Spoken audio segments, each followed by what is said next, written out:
Ahí a grabar. Ok, entonces ahí está grabando. Buenos días entonces a cada uno de ustedes. Vamos entonces hoy a la clase número 4.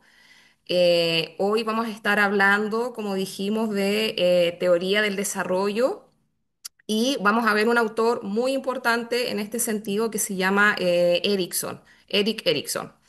Él planteó una teoría, ¿verdad? Dividió el desarrollo de cada persona en 8 etapas. Entonces vamos a estar viendo cuáles son las cosas que debería estar ocurriendo en cada una de las etapas, ¿verdad? Obviamente no son edades específicas, así exactas, ¿ok? Es más, es como un rango más o menos de edad donde se pasa de una etapa a otra. En algunas ocasiones también las etapas están en ese periodo como de transición de una etapa a otra, como que todavía se ven cosas de las dos etapas, ¿verdad? Entonces, vamos a ver cómo cada una de estas etapas tiene algo que cada persona tiene que resolver.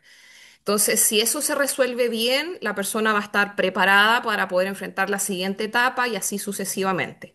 Ahora, si en alguna de estas etapas alguien no logró resolver lo que tenía que resolver, que ahí vamos a ver en un momento, eso se va a acarrear a través de la vida. Entonces, ahí vemos donde muchas personas que, por ejemplo, ya son adultos, incluso adultos mayores, como que quedan pegados con cosas de la niñez, de la juventud porque no se pudieron resolver a tiempo, entonces eso como que queda dando vuelta ahí, ¿ya? Ahora vamos a ver entonces de qué se trata. Entonces, algunos puntos claves es que es una teoría psicosocial, o sea, eso significa que tiene un ámbito psicológico, pero está muy influenciado por lo social.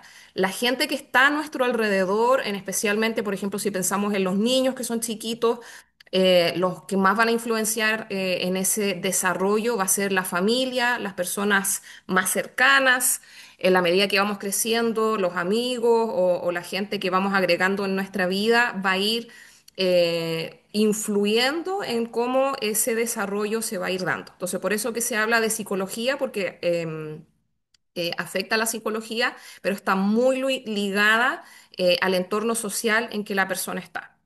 Entonces, como decíamos, influencia la sociedad y la cultura, ¿verdad? Si bien cada cultura tiene cosas diferentes, ¿verdad? Pero van a haber algunos de estos puntos que son comunes independientemente de qué cultura esté cada una de las personas, ¿ok? Obviamente van a haber variaciones, pero hay cosas comunes para todos. Entonces, en resumen, Erickson, él resume 8 etapas que la persona tiene que pasar y en cada una de esas etapas la persona va a presentar como una crisis, por así decirlo, ¿ok? Algo que tiene que resolverse. Y si no logra resolver en la etapa que le correspondía, en la edad que estaba, eso se va a acarrear más adelante y va a estar como siempre dando vueltas por ahí. Y ahí es donde a veces vemos que hay personas, como yo les decía, adultos que de repente están pegados con cosas que no lograron sobrellevar bien cuando estaban más jóvenes, cuando eran niños, y eso sale a relucir constantemente ya en la etapa adulta. Eso se puede trabajar, ¿verdad? Con terapia, con cuidado pastoral, se puede mejorar. Obviamente no va a ser lo mismo porque lo ideal es que cada una de estas crisis se resuelva en la etapa que tiene que ser resuelta, si no va a traer, dependiendo de lo que sea, consecuencias para más adelante, pero sí se puede mejorar y se puede tratar de resolver con ayuda cuando ya pasa más tiempo adelante. Entonces, vamos a las etapas. Como yo les decía, son 8. La primera etapa, ¿ok? Aquí vayan tomando nota, no sé si quieren ir sacando fotos porque después vamos a hablar de esto. Entonces, la primera etapa se le llama de confianza versus desconfianza. Entonces, vamos a hablar más o menos del nacimiento hasta los 18 meses, año y medio, ¿verdad? Entonces, ¿qué ocurre aquí? Los recién nacidos obviamente dependen completamente de los cuidadores para que ellos puedan suplir todas las necesidades que ellos tengan. Y como obviamente no pueden hablar, la forma de comunicarse es el llanto. Esa va a ser su principal herramienta de comunicación. Entonces, cada vez que el bebé llora, ¿verdad? Los papás saben que algo pasa. A veces no se sabe exactamente, pero ellos tratan de ver qué es lo que está ocurriendo. Eh, Muchos, ¿verdad? Ya saben el tipo de llanto. Ah, hay que cambiarle los pañales o no, tiene hambre, tiene sueño. Entonces, eso es lo normal y eso es lo ideal, ¿verdad? Entonces, en la medida que los cuidadores responden oportunamente a estas necesidades que los infantes pueden tener, ellos van desarrollando una confianza. Entonces, cada vez que lloran, si viene alguien, los atiende, ellos dicen, ok, este mundo, ¿verdad? Es seguro. Las personas que están a mi alrededor son personas en las cuales yo puedo confiar, que si necesito algo, eso va a ser suplido, ¿ya? Ahora, ¿qué pasa cuando en el caso contrario, por ejemplo, han habido familias que son negligentes, donde los bebés muchas veces se deja llorar, llorar, llorar, llorar, llorar, llorar por horas y horas y horas, no se le da alimento a tiempo, no se le cambia los pañales, entonces al final, ¿qué es lo que ocurre? Los bebés inconscientemente empiezan a desarrollar esta idea de desconfianza de que por más que ellos tengan una necesidad, nadie va a ayudar a cumplir esas necesidades. Entonces, este mundo no es seguro y no se puede confiar en los demás, ¿ya?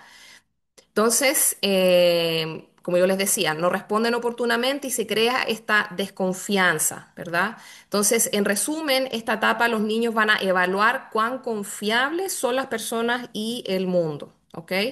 Entonces, vamos a ver de que si estos niños no reciben lo que ellos necesitan a tiempo, van a desarrollar esta desconfianza como intrínseca. Y ahí es donde vemos, por ejemplo, donde hay adultos que de por sí son súper desconfiados. Y uno, obviamente, yo creo que nadie aquí se acuerda de la etapa de antes de los 18 meses, ¿verdad? Nadie tiene recuerdos de eso, pero es algo que se construye interiormente y que de alguna forma pasa a ser como parte de uno mismo, de cuánto uno confía o desconfía en las personas, ¿ya? Entonces es algo súper como lo básico. Esto es súper, súper importante. Entonces, a pesar de que los niños obviamente no pueden hablar, pero están recibiendo esta base que ellos van a necesitar, ¿ya? Ahora, ¿qué pasa, verdad? Cuando ellos logran encontrar esta confianza en el mundo, ¿verdad? Es que van a desarrollar una virtud de esperanza, ¿verdad? Esperanza, una creencia, ¿verdad? De que pueden suplir sus necesidades. em, en el futuro, de que si tienen metas, tienen sueños, los pueden lograr, esperanza de que si conocen a alguna persona, esas personas en su gran mayoría van a ser personas buenas, que van a poder ayudarles, ¿verdad? Que van a estar con ellos, ¿ok? Entonces, esto es como lo más básico que cada una de las personas necesita, ¿ok? Entonces, pasada esta etapa, ¿verdad? De la primera etapa de la confianza y la desconfianza, va a venir la segunda etapa, que es más o menos del año hasta los 3 años, ¿ok? Obviamente, como yo les decía, no son exactos, ¿verdad? Y a veces se van como a sobreponer una etapa con la otra cuando hay esos momentos de transición. Entonces, la segunda etapa se llama de autonomía versus vergüenza o duda, ¿ok? Entonces, en esta etapa de autonomía, no sé si ustedes, bueno, por lo menos aquí le llaman la etapa de los terribles dos, no sé si le llaman de alguna forma en otras partes, pero es esa etapa, ¿verdad?, de los niños que ellos quieren hacer todo.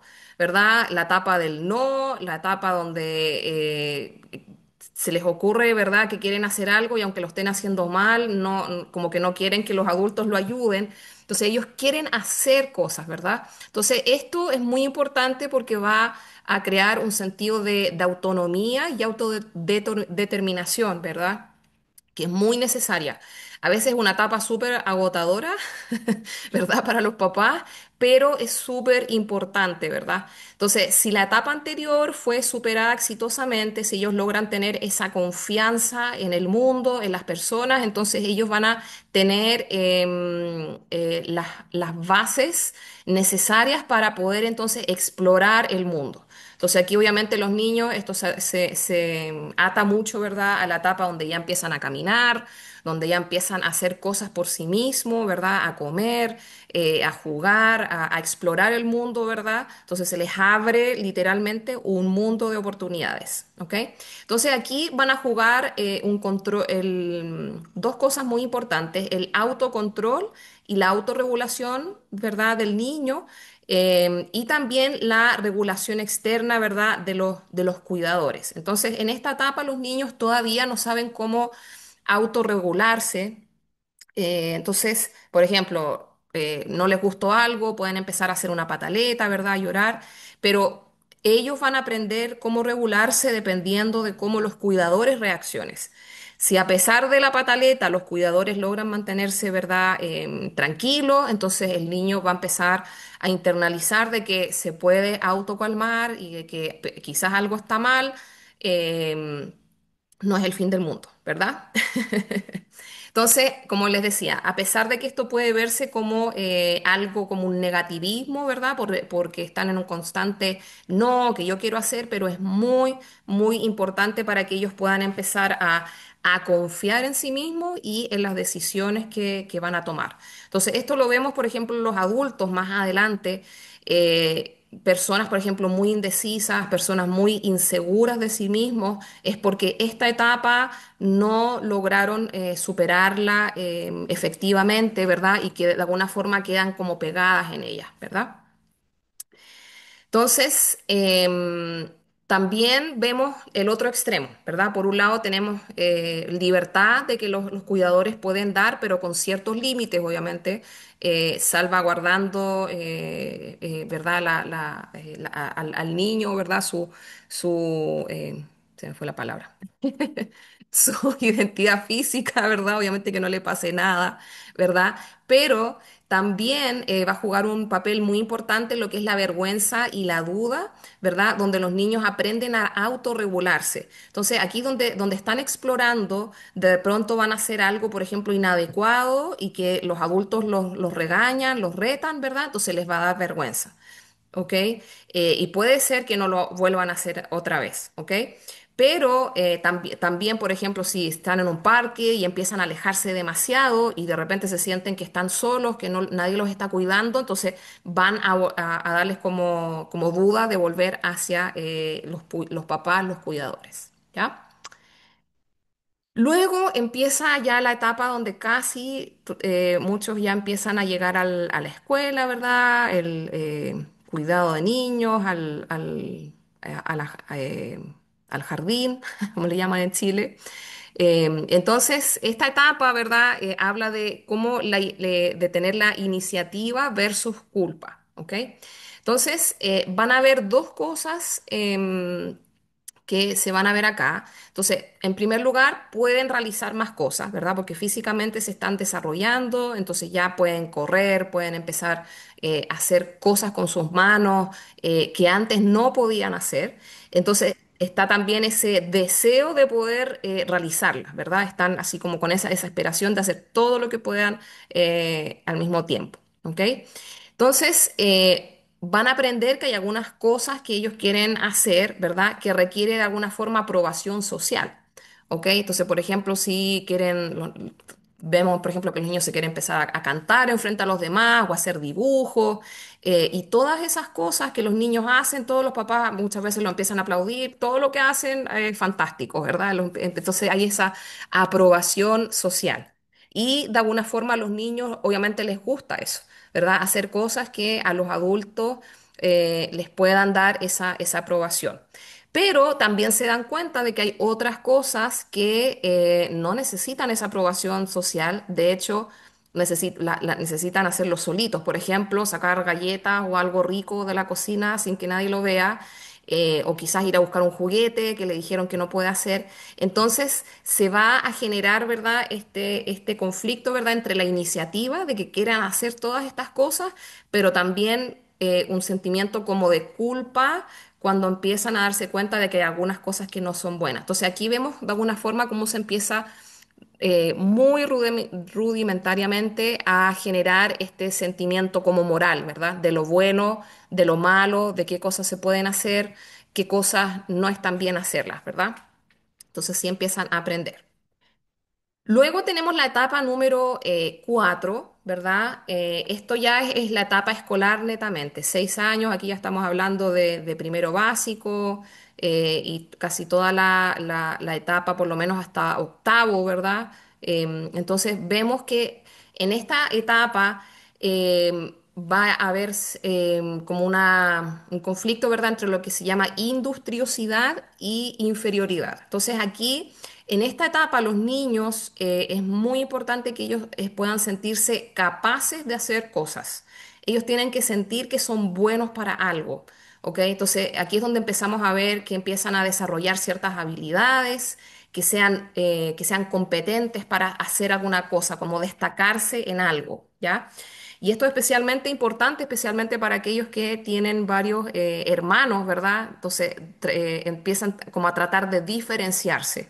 Entonces, por ejemplo, si tienen un hermano mayor que es bueno, no sé, para los deportes, quizás el hermano del medio o el más chico va a tratar de hacer algo diferente para destacarse en algo diferente. Pero es importante que ellos se sientan que son buenos para algo, ¿ya? Entonces empiezan a desarrollar varias capacidades, ¿verdad? Como yo les decía, deporte, cosas artísticas, quizás les va bien en el colegio. Entonces eso empieza a crear una confianza en sí mismo, ¿verdad? Y se sienten capaces de realizar cosas. Esto entonces es a lo que se llama industriosidad, que es muy importante, que ellos tienen que sentirse que son buenos para algo. No obviamente para todo, porque nadie va a ser bueno para todo, pero que empiecen a destacarse que son buenos para algo. Ahora, por otro lado, si tienen familias que no potencian esas cosas buenas para lo que ellos son, si tienen familias que están constantemente diciéndoles que están haciendo las cosas mal, que no son buenos para nada, y que finalmente los opacan de alguna forma, se va a generar este sentimiento de inferioridad, ¿ya? Y esto lo vemos muchísimo, como yo les decía, todas estas etapas, si no se superan, se van acarreando en los adultos, ¿verdad? Entonces vemos mucha gente que ya siendo adulto, ¿verdad? Todavía le resuenan las palabras de los papás, de los tíos, de los abuelos, que le decían tú no eres un bueno para nada, nunca vas a hacer nada con tu vida, y acarrean eso, ese sentimiento de inferioridad hasta ya adultos.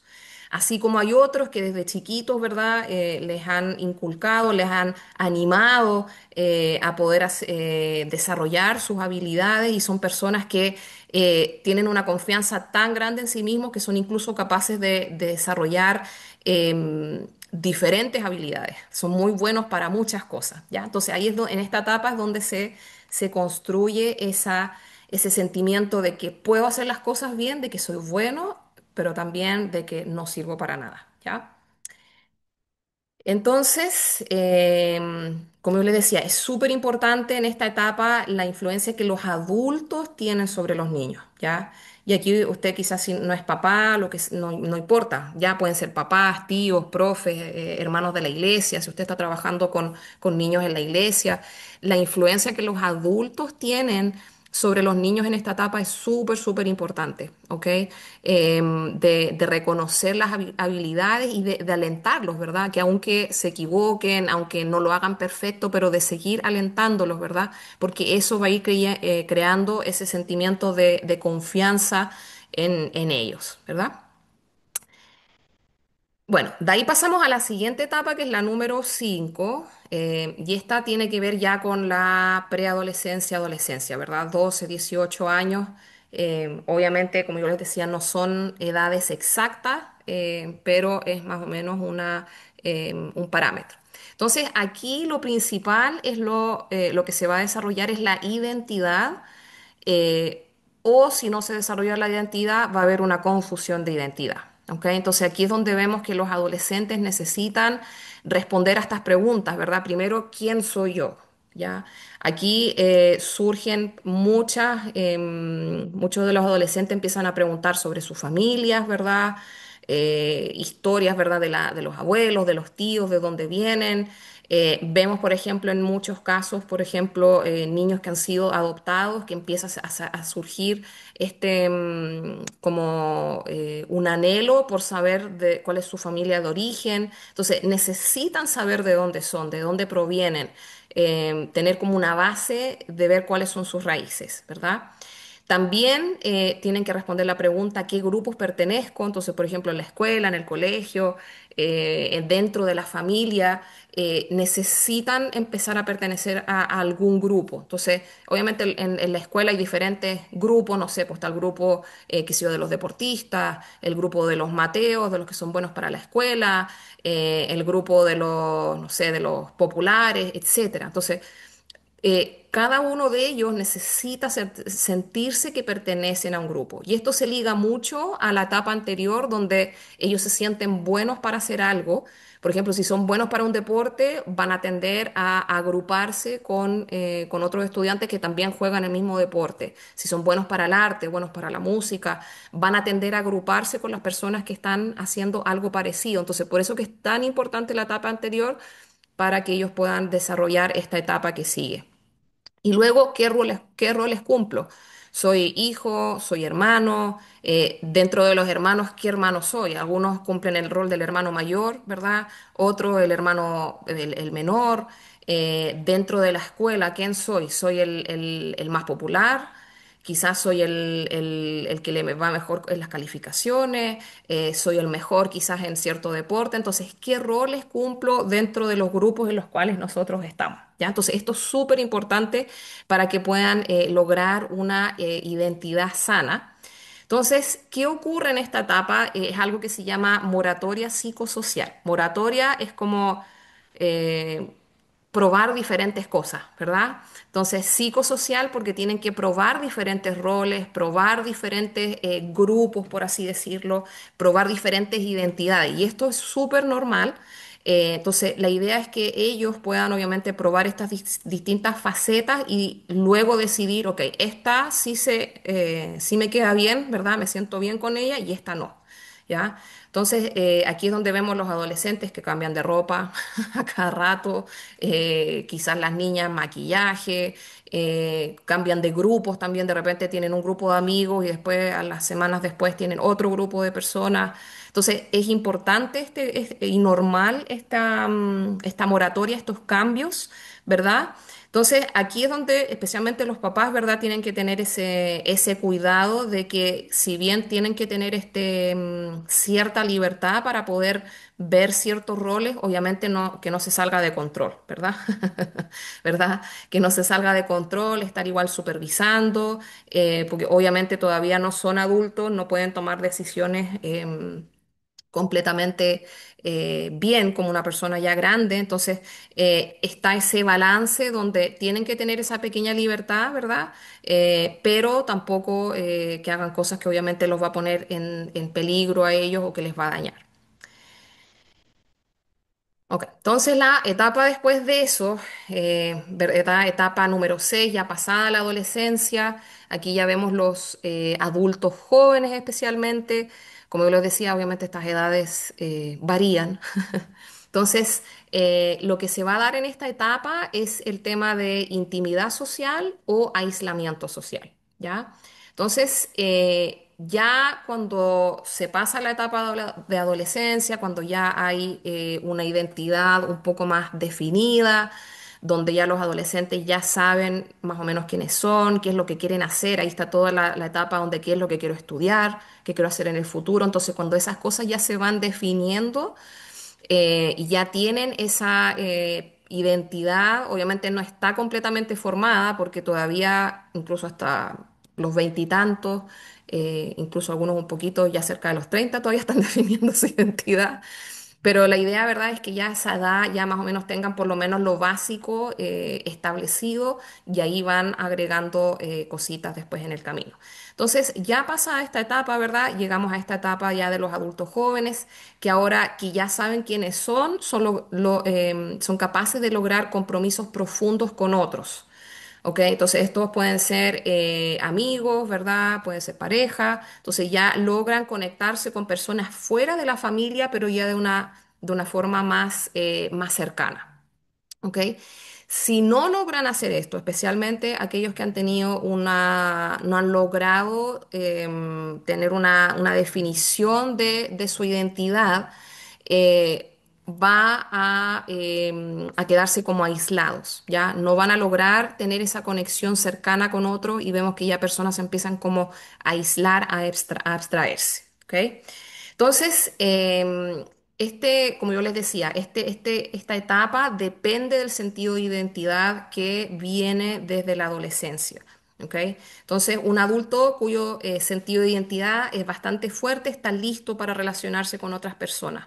En cambio, aquellos que no tienen una identidad, ¿verdad?, fuerte, van a tener un problema bastante fuerte para poder relacionarse con los demás en el futuro. ¿Ya? Entonces, aquí como yo les decía, las relaciones que más se desarrollan son las de de amigos cercanos, ¿verdad? Y relaciones de pareja. Entonces, hay que tener este equilibrio, ¿verdad? De mantener esa identidad, independencia personal, pero también esa relación interdependiente con las otras personas.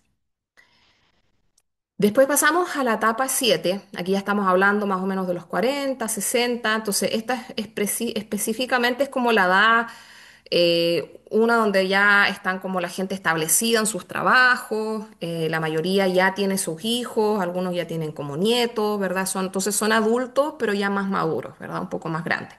Entonces, lo que se va a desarrollar aquí es lo que se llama generatividad versus estancamiento, ¿ok?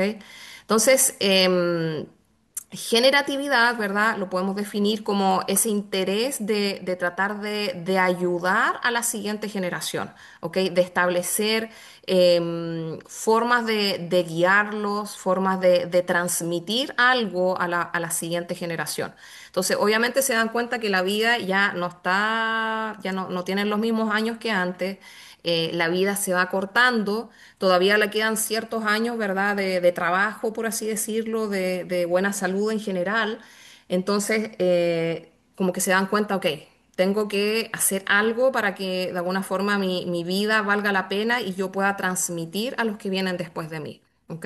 Entonces, obviamente aquí se da mucho el tema de los hijos, de los nietos, de lo que se está transmitiendo a ese grupo que viene después de nosotros.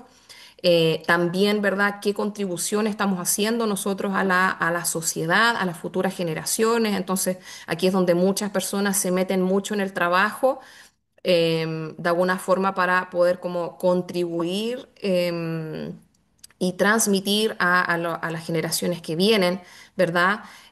Ayudar a los demás. Entonces, aquí es como por así decirlo, como qué legado quiere dejar antes de ya partir de este mundo, ¿verdad? Entonces es transmitir lo que se tiene, lo que se sabe a la generación que viene después. Entonces, si eso se produce, eso va a ser generatividad, ¿verdad? Que genera, que hace un aporte para los que vienen después. Ahora, si no se logra hacer eso, de alguna forma hay como un estancamiento, ¿verdad? Donde no se logró debido quizás a que las etapas anteriores no se superaron correctamente, entonces la gente ya queda como estancada, por así decirlo. Em, tenemos también, em, ok, entonces cuando los adultos logran ser generativos, sienten, ¿verdad?, que están en crecimiento y se produce una satisfacción personal y felicidad. Pero al contrario, cuando quedan estancados, ¿verdad? Va a haber un deterioro social, ¿verdad? Laboral, y obviamente ya hay una desilusión con sus vidas, ¿ya? Y la última etapa, según Erickson, ¿verdad? Que sería la etapa 8, ya estamos viendo aquí desde los 60 o para adelante. vamos a ver la etapa que se llama de integridad o desesperación, ¿ok? Entonces esta es como, sería como la etapa final, ¿verdad? Ahora, con todos los estudios que se han hecho, se dice que incluso se podría agregar otra etapa porque tenemos mucha gente que está viviendo ya después de los 75, de los 80, pero bueno, todavía está en proceso de construcción, pero por ahora nos quedamos con esta. Entonces, como es la etapa crisis final de la vida, ¿verdad? Entonces los adultos mayores ya se enfrentan con esta necesidad de aceptar su vida y cómo la han vivido, aceptar las cosas que les han pasado, las cosas buenas y las cosas malas, ¿verdad?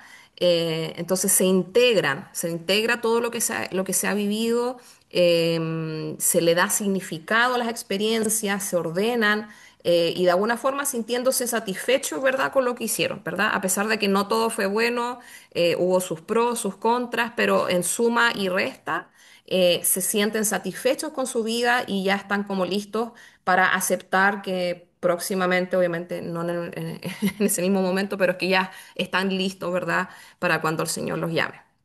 ¿Ok? Entonces esto implica aceptar las imperfecciones que pudo haber tenido su vida, sacando algo bueno de todo lo vivido. ¿Ok? Entonces se integra todas las situaciones que han ocurrido y se saca lo positivo. ¿Ya? Ahora, ¿qué pasa cuando las personas no logran esta aceptación, verdad? Empieza como una desesperación, por así decirlo, porque ya se dan cuenta de que ya no les queda tiempo, que no lograron quizás hacer todas las cosas que querían con su vida. Dame un segundito. Tengo mi gato que está aquí, perdón.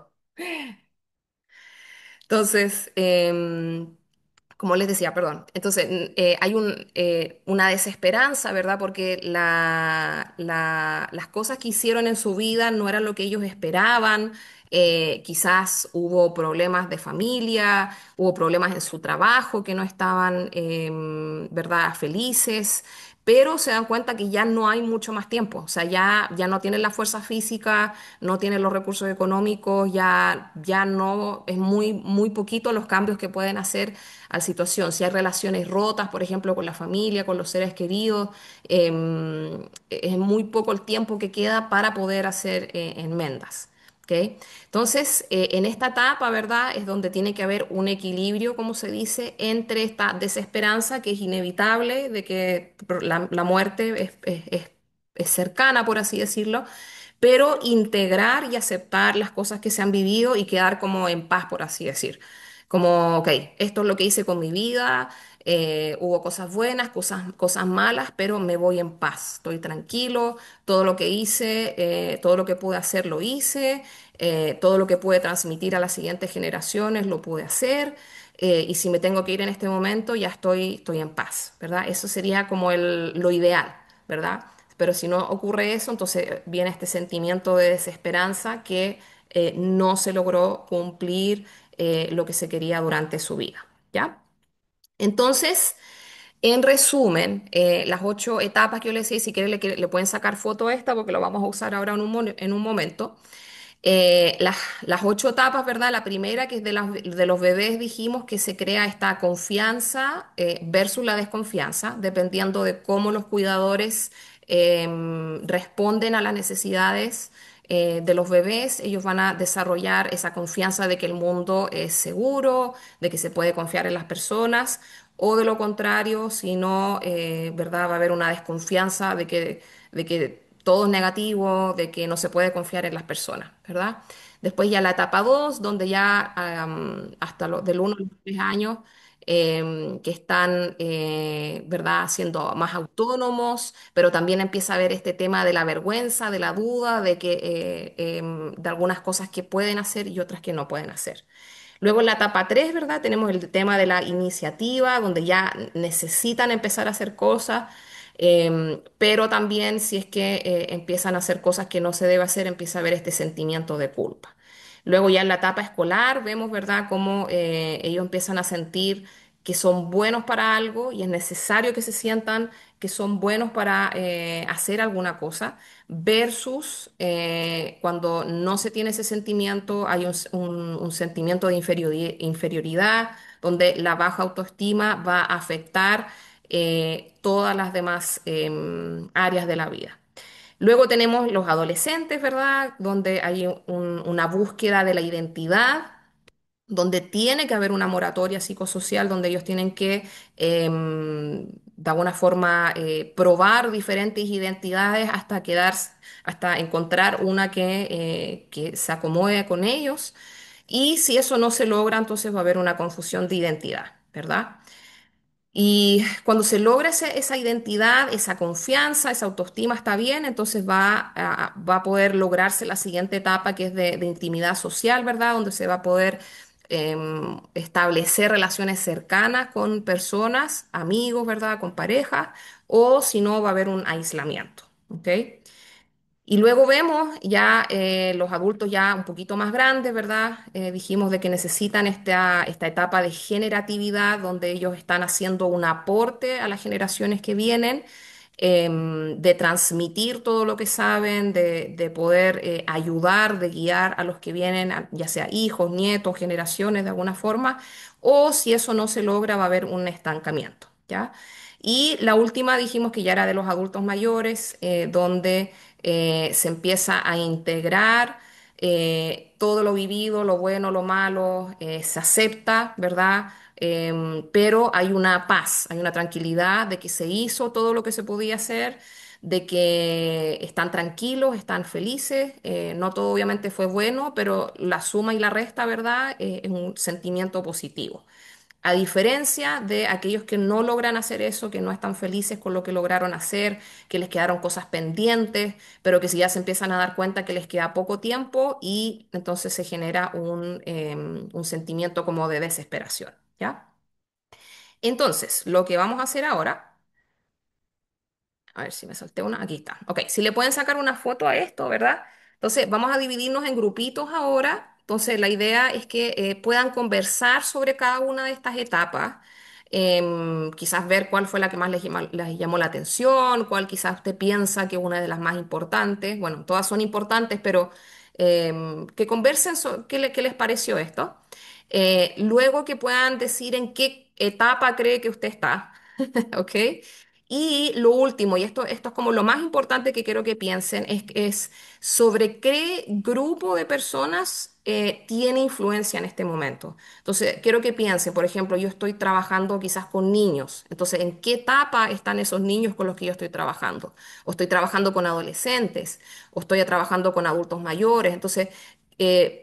Si usted está trabajando con esos grupos, si tienen hijos, si tiene nietos, ¿verdad? O si está trabajando en la iglesia, donde sea, con alguno de estos grupos, usted tiene influencia sobre esas personas. Entonces, quiero que piensen cuáles son los grupos sobre los que ustedes tienen influencia en este momento y, de acuerdo a lo que vimos recién, cómo les podríamos ayudar, qué cosa podríamos hacer para poder ayudarles, ¿ya? Entonces, vamos a dar como unos 15 minutitos para esto, porque nosotros nos vamos a demorar un poquito más, ¿ya? Pero vamos a parar la grabación por unos momentos. A ver si me dejan. Vamos a parar la grabación. Vamos a seguir grabando. Ahí va, ok. Ya. Bueno, nosotros en nuestro grupo, obviamente en primera instancia, en base a la primera pregunta, empezamos a analizar cada etapa y nos dimos cuenta de que verdaderamente sí, a pesar de que quizá en algún momento, no sé, por los que venimos quizás de una denominación más pentecostal, se cuestionaba un poco el tema de la psicología, por decirlo de alguna forma, es súper necesaria. Es súper necesaria para poder comprender, poder en cierto modo intentar entender la mente de las personas. Ujú, Sí, también dentro de esto meditábamos ahí en qué etapa estábamos nosotros, por ejemplo, nuestro hermano José y nosotros, Margarita, conmigo en este caso tenemos más o menos la misma edad. ujú. Efectivamente, estábamos en la etapa de los, Estábamos en las 6 y las 7, entre las 6 y las 7. o sea, Eh, viviendo nuestra etapa etaria y más adelante por las circunstancias de la vida. claro, sí, estábamos, y de hecho, en lo personal, mientras usted estaba pasando la materia, le decía a Margarita, sí, es verdad, yo estoy en esta etapa, que le digo yo, le digo, me siento más viejo, es como que pienso más las cosas, estoy como proyectando, tratando de pasar mis conocimientos, sobre todo que vamos a ver más adelante en el grupo que nosotros estamos trabajando, que tenemos influencia. Ah, directamente traspasando nuestras malas experiencias para que ellos no las cometan. ujú, Nosotros estamos a cargo de un grupo de jóvenes acá en la iglesia donde nosotros nos congregamos y efectivamente queremos de que no cometan los mismos errores, estamos tratando de pasar nuestras malas experiencias para que ellos no cometan los errores. En el caso de nuestro hermano José, era distinto porque el rango etario en el cual él tiene más incidencia eran de los 60 Sí. aproximadamente, eran ujú, mayores. Y claro, igual es un tema complejo porque yo me recordaba de mi papá, de que en sus últimos años ya, de hecho, hoy día justamente cumple 3 años que falleció, ujú, y él en su última etapa, cuando ya le han diagnosticado una enfermedad que no tenía remedio, él decía, yo estoy tranquilo, hice todo bien, ya no me cuestiono nada, no me ujú. cuestiono nada y yo lo único que quiero es partir a la presencia de Dios. Amén. Elías, por lo contrario, él tiene un rango etario muy amplio De trabajo. de Que trabajo, él tiene, él está en la etapa, ¿cuál? Perdón, Elías, no me acuerdo cuál era la etapa de los 20 a los 40, parece que estaba el Elías. sí, Sí, de los 20 a los 40, pero sin embargo con quienes tenía, es del 3 al 5. claro, del que tenía, digamos, incidencia de poder mentorear y todo, era mucho más amplio que el de nosotros, de Ujú. 3 a 5. Sí, Wow. Eh, sí, y eso, harto sí, trabajo, un lindo. Sí. harto trabajo, pero en resumidas cuentas, verdaderamente no, yo encuentro de que es súper necesario aprender a comprender el Ujú, razonamiento. Es como extraño tratar de meterse en la mente porque verdaderamente yo conversaba en la interna, nada que ver con la clase. Increíblemente, como esto era como un tema más tabú en las denominaciones que quizás podemos participar nosotros, uno se va dando cuenta también de que los ciclos que va quemando, porque hay cosas que quedan inconclusas, y de hecho yo le decía a Margarita, de una u otra forma la persona tiene que quemarla. Ahora tengo el conocimiento, tengo la base de que es así, ajá. tengo la base de que es así, y uno se va dando cuenta po, de todas estas cosas, po. Así que eso. Qué bueno, qué bueno. Bueno, esa es la idea, ¿verdad? Que esto nos ayude, no tener solamente el conocimiento acá en la mente, sino poder aplicarlo, ¿verdad? Y poder ser de ayuda para nosotros mismos en primer lugar y luego también para poder ayudar a la gente con la que estamos trabajando. Así que, súper, amén. Ok, y el otro grupo, ¿quién va a ser el representante? Oh, Pamela. sí. Bueno, en la uno conversar sobre cada etapa la dejamos al final para poder avanzar con las otras primero. Ajá. Ya, así que ahí alcanzamos a hablar, no todas, pero está como la etapa 6 más o menos. Ujú, ¿Y en qué etapa estábamos? Ahí con Ruth, estábamos en la misma etapa, con la misma edad, ahí en los 40. En la etapa 6 y Duan también estaba en la misma etapa, pero él venía entrando a esta etapa y nosotros vamos ajá. de salida. Entonces Ya. igual estábamos entre la etapa 6 y 7 y la 6 como que uno se apega a la juventud, así como que Ajá. No la estamos en deja mitad. ir. Claro, pero igual en la parte de las 7 uno ya se va dando cuenta que va entrando a esa etapa porque uno quiere dejarle algo significativo a las otras generaciones. Entonces Ujú, ahí uno se va dando cuenta de la transición. El- la otra era sobre qué grupo de personas tienes influencia en este momento. Ahí Duan decía que él con sus amigos, hermanos de la iglesia, en realidad era como que ellos se ayudaban, se aconsejaban, como que tenían fiato para poder eh, entre ellos ir conversando, no como en sí un grupo de influencia, sino que era un grupo como de pares. ujú. Con Ruth hablaba, ella trabaja con grupos de adolescentes y mujeres, y ahí las mujeres decía que igual es un rango etario grande, como de 20 Sí. años a 70. Entonces, Ya. ¿cómo ayudarlas? Influenciándolos, porque el trabajo es en la iglesia, espiritual, tratar de ser ejemplo, dar un buen testimonio. Y por mi parte, nosotros trabajamos mayormente con adolescentes Ujú, que están en la etapa 5 que es identidad y confusión. Entonces, pensaba que con los chicos tratamos de reforzar su identidad en Cristo, que son amados, que son hechos a imagen y semejanza de Dios, y también darles un rol en la iglesia, que se sientan importantes, que nadie quede como sin hacer nada, sino que, mira, y tú esto y esto es súper bacán. ajá. Entonces los chiquillos todos, la idea es que se sientan importantes para que ellos puedan tener una, bueno, en esta etapa tan de identidad y confusión, hablamos igual la identidad de los adolescentes, esta generación no es de identidad de quién soy nomás, sino también es que eh, a lo mejor no soy tan niña, que nos han Ajá. pasado casos acá, como que quiero ser niño. Entonces, eso es igual ayudarles a sentir que el amor del Señor está para ellos, también es reforzar un poco la identidad de ellos. Así que eso Mm. conversamos. Amén, qué bueno, qué bueno. Bueno, esto como les decía nos sirve, ¿verdad? Para poder entender, entendernos a nosotros, ¿verdad? Porque eso, nosotros no podemos ayudar a otros si nosotros no estamos bien, ¿verdad?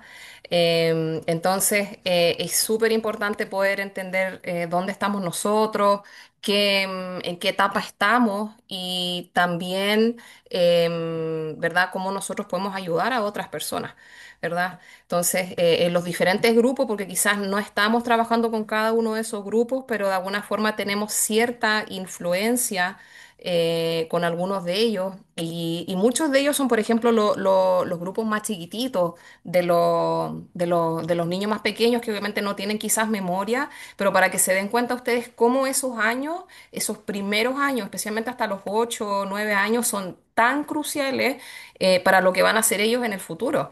Y vemos a mucha gente que nosotros estamos aconsejando, que están pasando problemas y que muchas veces están relacionados con esas etapas que no lograron superar esas cosas y eso los deja estancados. Y vemos, o sea, yo lo digo, por ejemplo, en casos, no sé, de familia cercana o de gente que conocemos de la iglesia que uno dice, pero ¿cómo?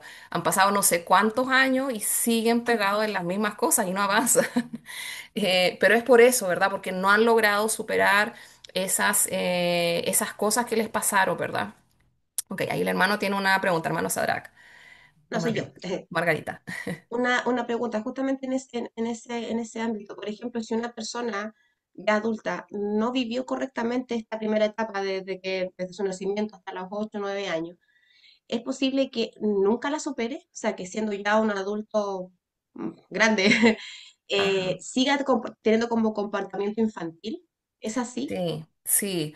Obviamente va a irse desarrollando, ¿verdad? Va a tener como luces de adulto también, pero va a quedar como estancado. Y lo vemos, de hecho, o sea, vemos, por ejemplo, yo lo veo en casos de, no sé, de gente de mi familia, de hermanos de la iglesia, donde, por ejemplo, lo que veíamos de la confianza y la desconfianza, que es una cosa tan básica, personas que no confían en nadie, y eso se transfiere también en que les cuesta mucho confiar en Dios porque sufrieron tanto desde pequeños que nadie, no pudieron confiar absolutamente en nadie que al final se transforma en algo intrínseco y que ellos luchan con eso. O sea, finalmente si uno trabaja con ellos se puede desarrollar, ¿verdad? Esa confianza. Pero es una lucha constante por la marca, ¿verdad? Profunda que tuvieron desde chiquititos. Pero con el Señor nada es imposible, eso es lo más bonito y estas herramientas nos ayudan para eso también de poder entender a los hermanos, porque a veces cuando uno no entiende, uno se molesta con la gente, ¿verdad? Dice, pero ¿cómo? Otra vez con... Y a veces uno está en consejería pastoral y viene un hermano y nos cuenta un problema y ya, uno habla con ellos y uno parece que ya, lo dejamos arreglado y después a las semanas después vuelve con el mismo problema o algo parecido. Y uno dice, pero ¿cómo? Todavía estamos pegados en lo mismo. Pero es por eso, ¿verdad? Y es un proceso, entonces esto nos ayuda a entender a la gente, ¿verdad? De que no es que ellos realmente quieran ser así, sino que es algo que de alguna forma fue por la forma en que se criaron, las situaciones que vivieron, que los fueron moldeando y que obviamente nosotros los podemos ayudar a superarlo, que el Señor les puede ayudar, pero siempre van a estar como batallando, ¿verdad? Con eso, ¿sí? Pamela. No, justo iba a preguntar algo que dijiste al final, que Ajá, era, por ejemplo, las personas que no han superado algo así, primero me imagino que tienen que darse cuenta, ¿cierto? Que no han superado esa etapa ajá, y con la ayuda de alguien que los vaya guiando y con la ayuda del Señor también ujú, podrían salir adelante con esta etapa porque, claro, aquí uno se da ujú, cuenta de muchas cosas, incluso las propias, po. Porque ajá, uno es inseguro, porque, ajá, claro, en tal etapa pasó esto. ujú, Entonces, no, súper útil, lo encontré ajá, súper bueno. sí. Así que, Sí, y lo eso. bonito que obviamente con el Señor puede hacer milagros, pero como dices tú, una de las cosas más importantes es que la persona se dé cuenta, porque uno no puede ayudar a alguien que no quiere ser ayudado. Esa es como la primera, porque a veces uno es como estar chocando con una pared constantemente. Si las personas no quieren recibir ayuda, porque a veces esas situaciones que ellos vivieron de alguna forma es como, ¿cómo se podría decir? Como su caballito de batalla para poder recibir ayuda de los demás. No sé si me entienden. Es como que a veces hay gente que no quiere superar esas situaciones porque eso es lo que llama la atención del resto de la familia. Entonces se crea un sistema del cual ellos no quieren salir porque les beneficia de alguna forma. Entonces, pero ahí vamos a ir viendo un poco más adelante en algunas de las otras clases, ¿verdad? Cómo nosotros podemos estar ayudando, qué cosas podemos hacer en las entrevistas, cuando estamos haciendo consejería pastoral, cómo podemos ayudar un poquito más a la gente en ese sentido, ¿ya? Así que bueno, nos quedan unos últimos minutitos. Lo último con lo que quiero terminar es algo súper cortito. Voy a compartir la pantalla, que es algo súper chiquitito, pero ya estamos casi listos en los últimos momentos, ¿ok? Entonces, la última cosa que quería ver con ustedes es algo que se llama la teoría sociocultural de Vygotsky.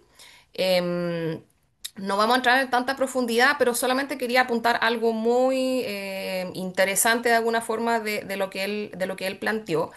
Entonces, esto tiene que ver con el tema del conocimiento, del pensamiento de las personas, ¿verdad? Y que está basado en la interacción social y específicamente en el lenguaje. Yo creo que esto quiero que como que se queden con ello, que es como lo más importante de lo que él dijo, ¿verdad? Y lo que él decía era, ¿verdad?, que cada actividad mental, o sea, cada pensamiento resulta de un aprendizaje social, ¿ya? Entonces, esto se da desde muy pequeñito, se los voy a resumir para que no se no se confundan aquí. Entonces, dice que muchos de las cosas que los niños van haciendo tiene que ver con diálogos cooperativos. ¿Qué significa? Por ejemplo, un hermanito que es más grande, un papá, ¿verdad? Le va enseñando a los niños a hacer algo. Y uno sin darse cuenta, cada una de esas cosas tiene que ver con hablar. Nosotros decimos que esto se hace aquí, por ejemplo, si es un juguete, le pones esto acá, si está comiendo, que agarras la cuchara de esta forma, comes. Entonces, todo eso tiene que ver con instrucciones verbales. Y esas cosas verbales, lo que ellos van escuchando, se va internalizando para poder regular, ¿verdad?, su propio comportamiento, ¿ya? Entonces, ¿qué pasa? Que aquí es donde vemos que los niños empiezan a hablar consigo mismos en voz alta. Y esto nos pasa a nosotros como adultos también. No sé si a usted le pasa que habla solo, es normal, es normal. Si usted de repente está pensando y está hablando en voz alta, no es que esté loco, sino que es súper normal porque lo que hacemos desde el comienzo, porque eso guía nuestro comportamiento. De repente estamos pensando, ok, ¿cómo hago esto? ¿Cómo lo soluciono? Y sin darnos cuenta, a veces nos damos cuenta que estamos hablando solo, ¿ok? Pero eso nos ayuda a pensar, ¿ok?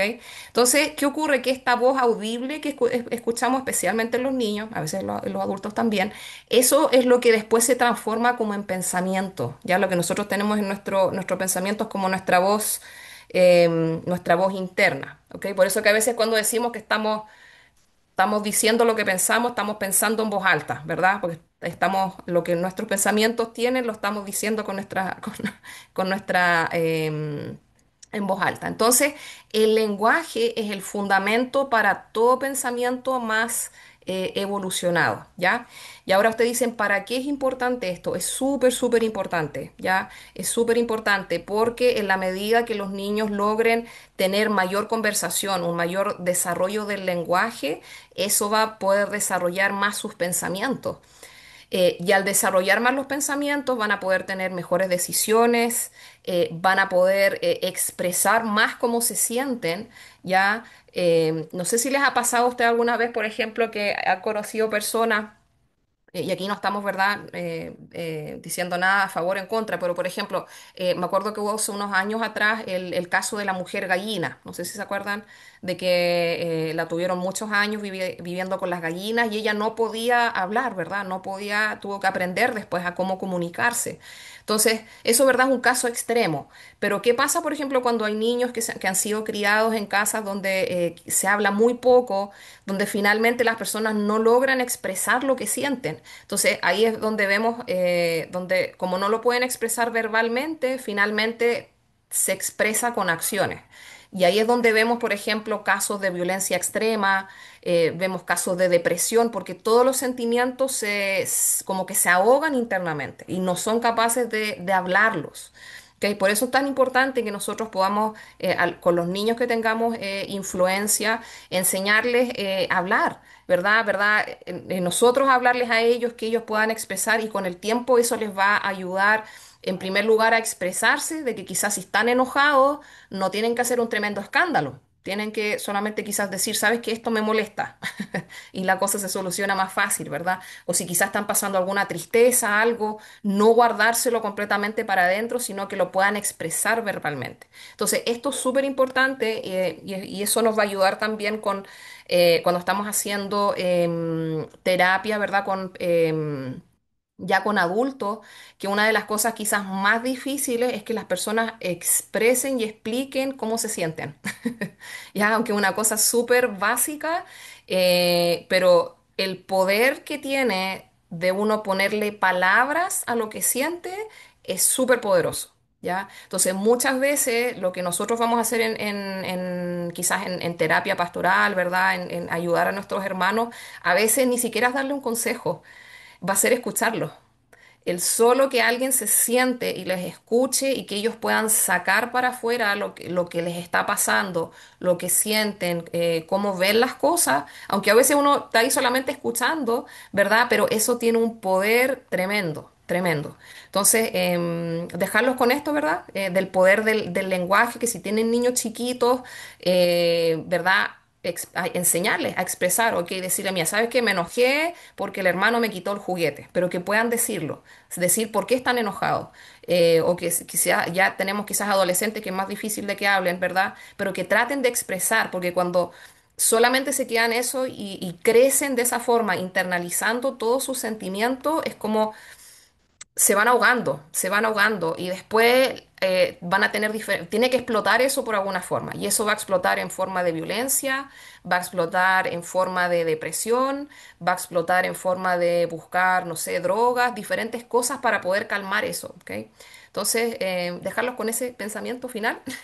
Ahí la hermana Ruth tiene la mano arriba, no sé dónde se me fue Ruth, por ahí está, Ruth. Sí, sí, aquí quería hacer una consulta, un poquito Sí. de lo que estaba hablando.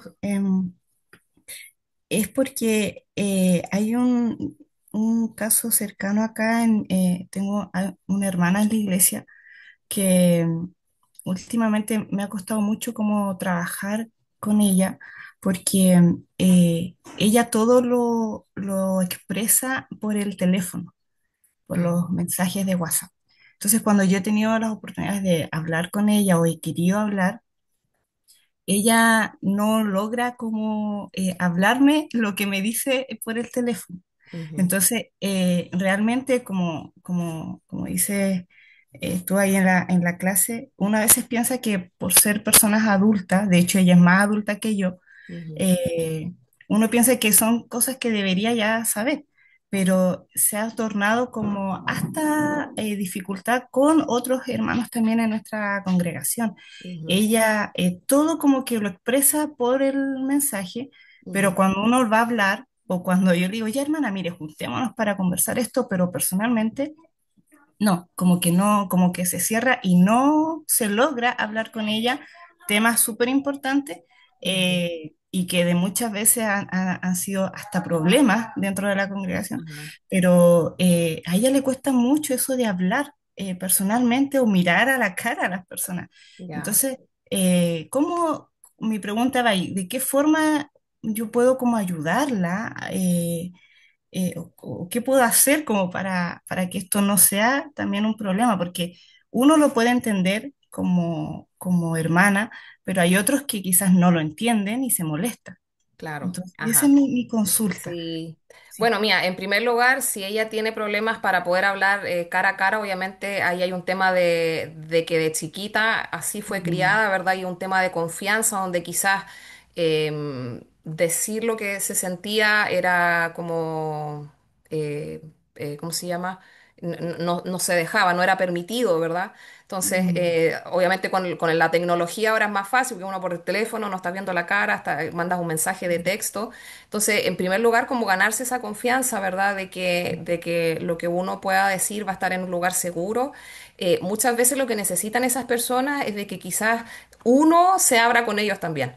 Y decirle, ¿sabe qué, hermana? No sé, estoy triste hoy día por esto, me pasa, no, quizás no contarle los problemas así profundos, ¿verdad? Pero quizás decirles algo para que ellos vean que nosotros también somos vulnerables, ¿verdad? Y que ellos puedan tener esa confianza de que así como uno comparte con ellos pueden compartir también con nosotros. Entonces, es un trabajo de confianza, es de a poquito, ¿verdad?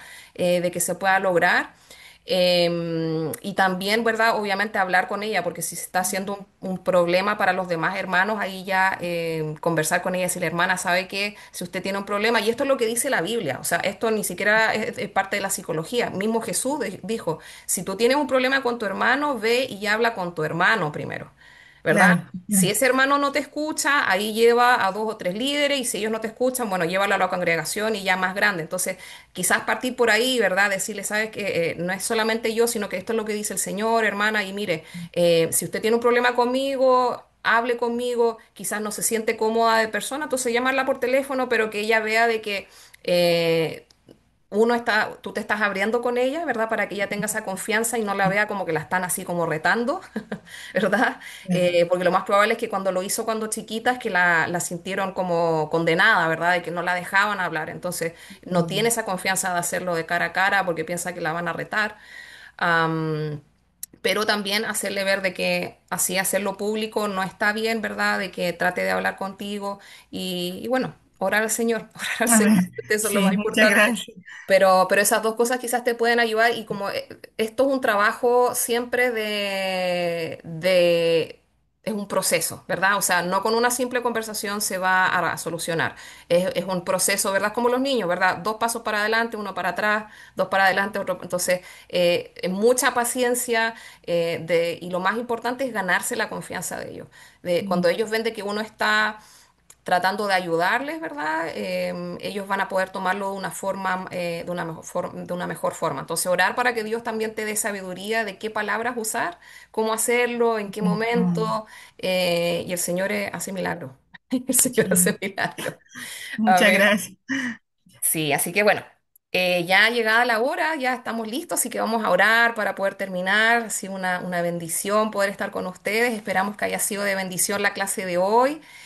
Como les decía, los que están tomando con calificaciones, vamos a poner la prueba hoy durante el día. Tienen hasta el próximo sábado para poder contestar, ¿verdad?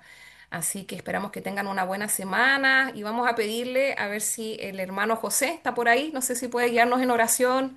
Hermano José, por favor, orar por Tiara, específicamente que está enfermita, que el Señor la ayude. Amén. Amén. Señor, te agradecemos por este momento que hemos tenido de estudio. Ayúdanos, Señor, a comprender mejor que todas estas herramientas, Señor, seamos capaces de utilizarlas en beneficio y edificación de nuestros hermanos y de nosotros mismos. Amén. Bendice a cada compañero. Pedimos por aquellos que están pasando problemas, enfermedades, dificultades, que tu gracia también esté con ellos. Gracias, Señor, por todos los que han participado en este día y permítenos, Señor, cada día que nuestro crecimiento espiritual, Señor, vaya también de la mano de estos conocimientos que tú pones a nuestro servicio y a nuestro alcance. Gracias, Señor, por este instante. Te lo pedimos todo en el nombre de Jesús. Amén. Amén. Amén. Bueno, que tengan buena semana, el Señor les bendiga, les use en sus iglesias el fin de semana. Bendiciones. Chao, Chao. chao. Chao. Oh, Bendiciones. bendiciones.